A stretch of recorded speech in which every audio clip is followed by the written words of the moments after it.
There's a specific thing that happens when you need something from someone and you just don't ask. You sit with it, you turn it over.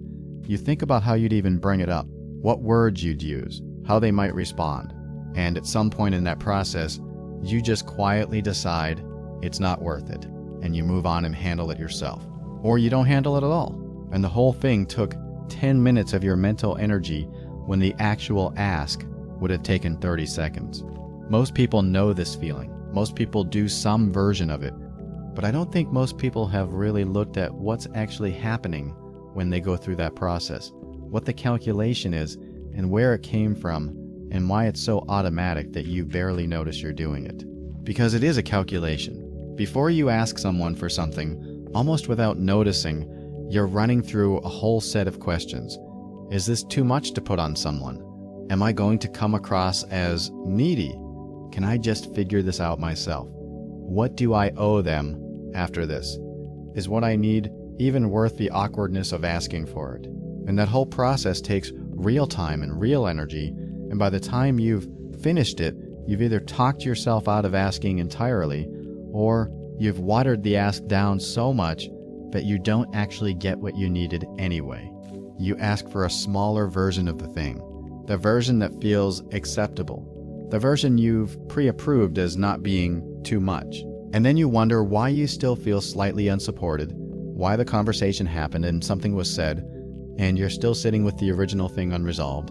And the stranger part is that you do this even with people you trust, even with people you know well, people who have given you no reason to think they'd respond badly. You still run the calculation. You still hesitate, which tells you pretty clearly that whatever's driving it isn't really about the other person at all. I think for a lot of people this comes from learning pretty early that needing things had a cost, not always in some obvious or dramatic way. Sometimes it was just the general atmosphere of a household where everyone was stretched thin, and adding your thing to that pile felt like the wrong move. You learned to read the room before bringing something up. You got good at deciding in advance whether the timing was right, and most of the time you concluded it wasn't. Sometimes it was being praised for handling stuff independently enough times that needing help started to feel like a contradiction of the person you were supposed to be. You became the one who figures things out, and that identity, which felt good to have, also quietly became a cage, because now asking for help means stepping outside of it, and that costs something even if nobody else would notice or care. And sometimes it was smaller than any of that. One or two moments where you asked for something and the response was dismissive enough, or distracted enough, or just slightly off enough, that some part of you filed it away. You didn't make a conscious decision. You just adjusted, and that adjustment compounded over time until it became the default setting. This low-level assumption running in the background that your needs are probably more inconvenient than they're worth. The practical stuff is hard enough. Asking someone to help you move, to look over something you wrote, to explain something you don't understand, to just do you a favor. There's vulnerability in all of that because you're admitting you can't do something alone. And depending on what you've built your sense of yourself around, that can feel like more than it should. But the emotional version is a genuinely different level of difficulty. Telling someone you're struggling. Asking someone to just be present with you in something hard. Not for advice, not to fix anything, just to sit with you in it. That ask requires you to say out loud that you're not fine. Which is one thing, but it also requires trusting that the person on the other end can handle that without it changing something between you. And it requires, underneath all of that, believing that what you're feeling is worth someone else's time and attention. And for a lot of people, that last part is where it falls apart. Not the trust in the other person, the belief that you're worth showing up for.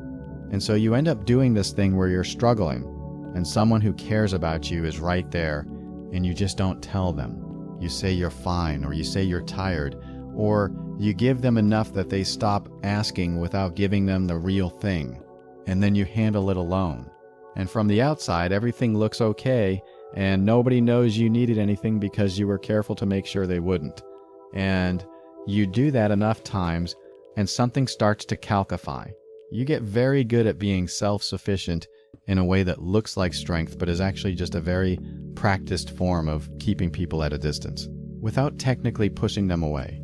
And the loneliness that comes from that is a particular kind, because you're surrounded by people who would show up for you if you let them, and you know that, and you still feel alone, and you can't fully explain why to anyone, because explaining it would require the exact kind of openness you've been avoiding. So you just carry it. What I noticed in myself, and this took longer than I'd like to admit, was that the story I was telling myself about why I couldn't ask wasn't really about the other person. It never was. I told myself I didn't want to burden people. I told myself I should be able to handle my own things. I told myself the timing wasn't right, or they had their own stuff going on.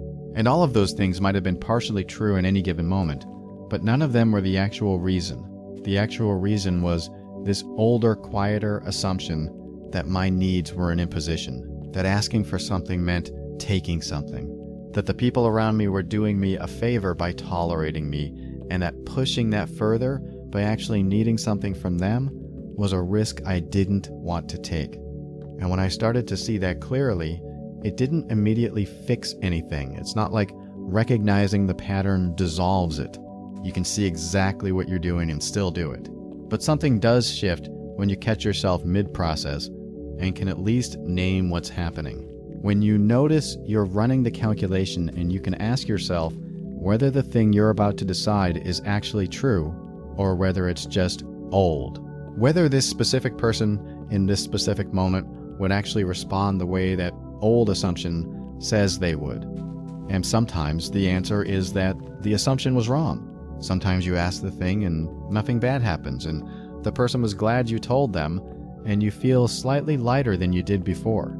And that experience doesn't erase the pattern, but it puts something next to it. Evidence that it's possible to go differently. The hesitation before asking is probably always going to be there to some degree. I don't think it fully disappears, but there's a difference between feeling the hesitation and automatically obeying it. And building that distance between the feeling and the decision is something that happens slowly, mostly through small moments of asking the thing anyway and finding out it was okay. It builds the way most things build. Without any single moment, you can point to just a gradual accumulation of experiences that quietly update something you've been carrying around for years.